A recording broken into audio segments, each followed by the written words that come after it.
So, have you heard about Oculus Rift and how that Facebook just purchased for $2 billion? Oculus Rift, if you don't know what it is basically going to bring people into a virtual reality of their favorite game. Like, say a man wants to learn how to play golf or wants to improve on his golf. He can put this Oculus Rift on, and it could be as though he's right there inside the game. So in other words, it becomes a simulation to where everything when you put that headset on, you actually enter a simulation of whatever it is you're viewing. Now, the founder has actually used the words. In fact, Zuckerberg, now owner, is basically saying it blurs the line between reality and non-reality, or fantasy, or imagination. Now, I've already discussed with you in a previous message about the fact that this is going to take pornography to a whole different level. It's going to be just heinous. It's going to be terrible.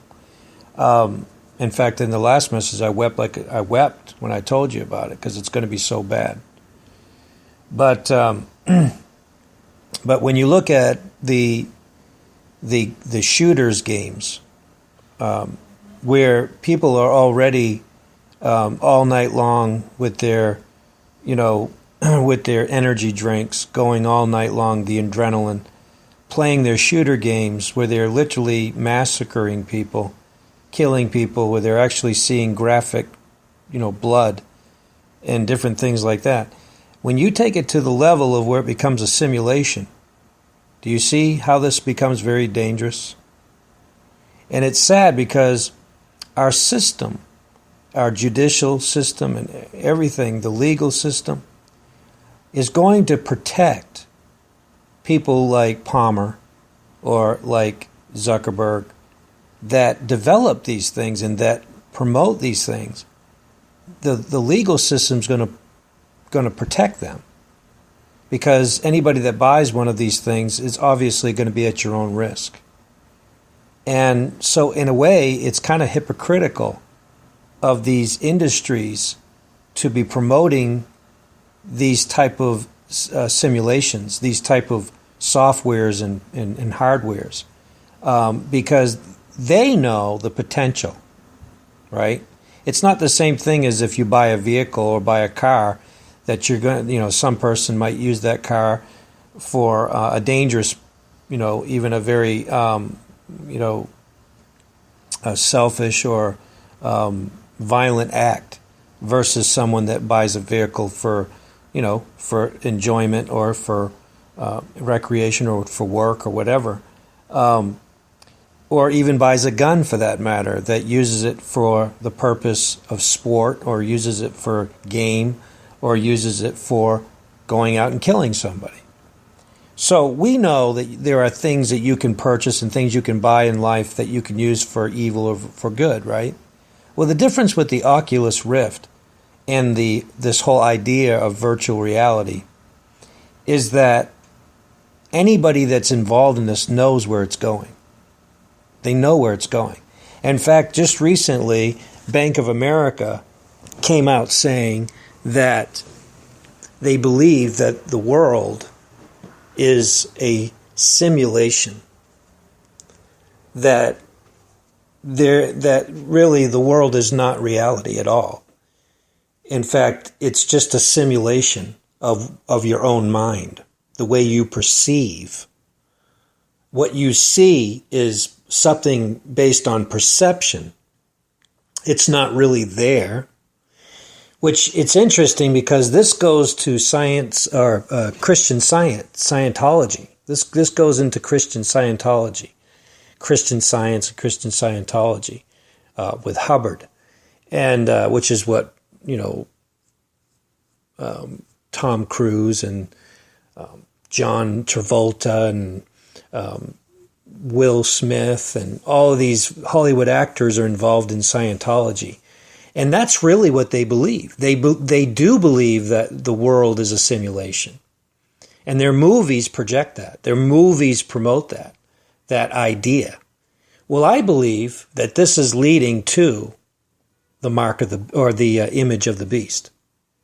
I believe because the whole idea behind the Oculus and behind the virtual reality with the hardware and the software, and people like Mark Zuckerberg that has billions of dollars to pour into it.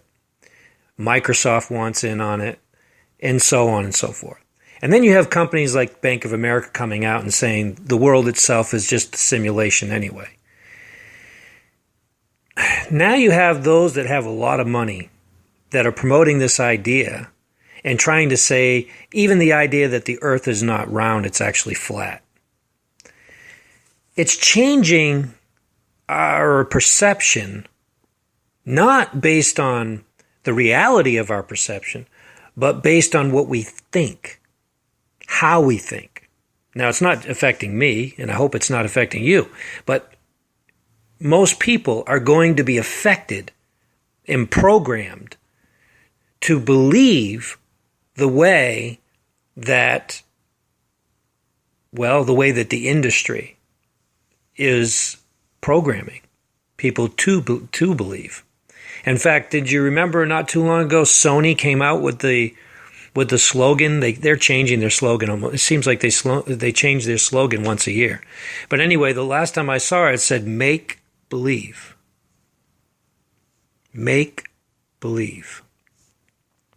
In other words, they want to make you believe something. That's really what Hollywood's all about, right? Very little acting goes into the movies anymore. It's all green screens. It's all, it's all simulations. It's all green screens and graphics. So if they have a movie, right, that comes out, let's just say X-Men. And now not only can you see this on the IMAX where you can actually see it in 3D, but now you go into this thing where it surrounds you. Okay, that's one thing, the IMAX. But what if they could submerge you into a movie? What if they could submerge you into a video game? Because that's the future. That's where this is going. I heard Zuckerberg say in a speech he was giving, he talked about how that virtual reality is literally going to submerge people. Well, look what happened with Columbine High. These young men were just simply playing a video game that wasn't even in 3D. And then they went out and they followed up on and they acted out what they was playing. It actually became a reality to them. Well, I know demons got involved in that. I know that for a fact. That demons, they became so obsessed with that game that demons literally began to take over. Well, can you imagine a world that's submerged in graphics, simulation? Look, our military today is being trained in simulations and play songs that are death metal music, death metal sound that, that one that came out was a real hit there, Let the Bodies Hit the Ground. You've got military that are playing that song so that they can't even hear themselves think while they're shooting people, while they're dropping bombs. They're playing those kinds of, I can't even call them songs because they're not songs. They're playing that sound. They're piping that stream, that sound into their mind while they're shooting people.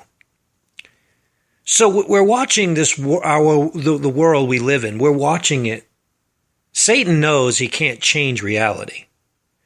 So what he's doing is he's creating his own. That's what he's doing.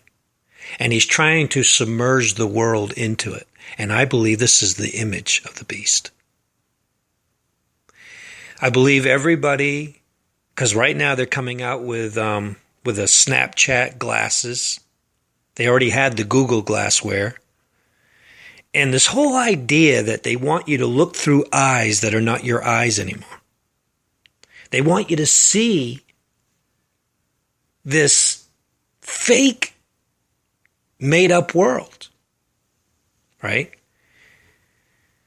Man does not believe that there is a real heaven. They don't believe there's going to be a new heaven and a new earth.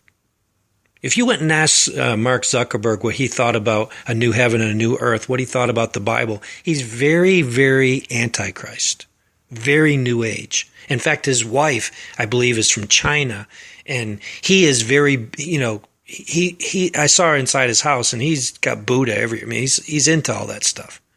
I think it's Buddhism. It's one of those anyway, shamanism or something like that.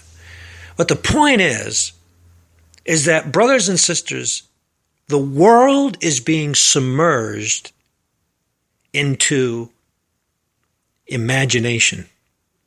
Now, what does it say in the book of Genesis? The imagination of man became evil continually. Right? And Jesus said, as it was in the days of Noah, and as it was in the days of Lot, so shall it be in the coming of the Son of Man. Men's imaginations darkened and evil continually. So it's just a matter of time before not just clowns are going to be taking to the streets in the Hollywood horror movies of Stephen King's clowns coming from the movie theater and out on the streets and scaring people. Before you know it, you're going to see shooters on the street because the line's being blurred. That's what Satan wants to do. He wants to blur the line so they cannot tell the difference between what they see with their physical eye and what they see through the Oculus Rift or any other hardware that's going to be available out there. Now listen, folks, this is not a small industry. There are billions of dollars being funneled into just Oculus Rift alone. Billions. And I believe Mark Cuban's got investments in it. I know Zuckerberg does, and I know Microsoft wants to be involved with it with their Xbox, and Google, Google's going there. The whole world is getting caught up in this matrix, which is not just a movie, people. It's what they believe. Bank of America just came out and said there's a matrix and the world is a simulation. These are supposed to be thinking people. They're not thinking. Are you listening? They're demon possessed and they are following Satan, the prince of darkness. They're following the prince and power of the air. And they don't even realize they're following him right into hell. Right into hell. And that's not a virtual reality. That is a reality. That is a reality. So, brothers and sisters in Christ, don't even think about getting one of these virtual reality things. Stay away from that stuff. I mean, it's going to be just a matter of time before you'll see those that are, virtual reality with pornography, because it's going to get to the point where you can be with any woman you want to be with, any man you want to be with, anything you want to be with. It's virtual reality. Remember that simulation that came out? It wasn't a simulation, but it was more of it was called Half-Life or something like that. Well, what if you could submerge yourself into a world where you're literally in it? And they call that, what do they call those? Then those things that represent the people that are, I forgot what they're called. Maybe someone out there can type it out for me and let me know what it is. But anyway, the point is that avatar. That's what it is. It's called an avatar. The point is that an avatar, if you go into New Age and you understand about the Illuminati and you understand about the Ascended Masters and all that stuff, that's what they believe. They believe in avatars. Hello. The Illuminati is working behind the scenes to suck the world in to the mind of Satan. Did you know that? Did you know that's what sorcery is? To suck somebody into your mind? That's what Chris Angel used to do at the beginning of his program. Or he probably still does. At the beginning of his program, he'll say, "Come into my mind." That's the first thing he says. Come into my mind. Why does he want you to come into his mind? Because he wants you to see what he sees. He wants you to see what he sees. Because all this stuff's not trickery, people. There is an unseen world, and they know it. The devil is blurring the lines so that you enter that unseen world. So you enter into that world where demons walk, where demons are, in those thirsty places, in those dry places where demons are abiding. That's where the devil's taking you. If you're following, that's where you're going, into dry and thirsty places. Even in the music industry right now, Madonna and Katy Perry with new singles and songs that are coming out about the desert. Read your Bible, what it says about the devil. He goes through dry places. Demons go through dry places once they're cast out of a person. And that's where the devil's trying to take this generation, into the dry places, into the dark, dry, barren land before he takes them to hell. I hope I said something that makes you think. I'd like to hear your comments, and if you haven't subscribed, do so. Stay tuned. God bless you.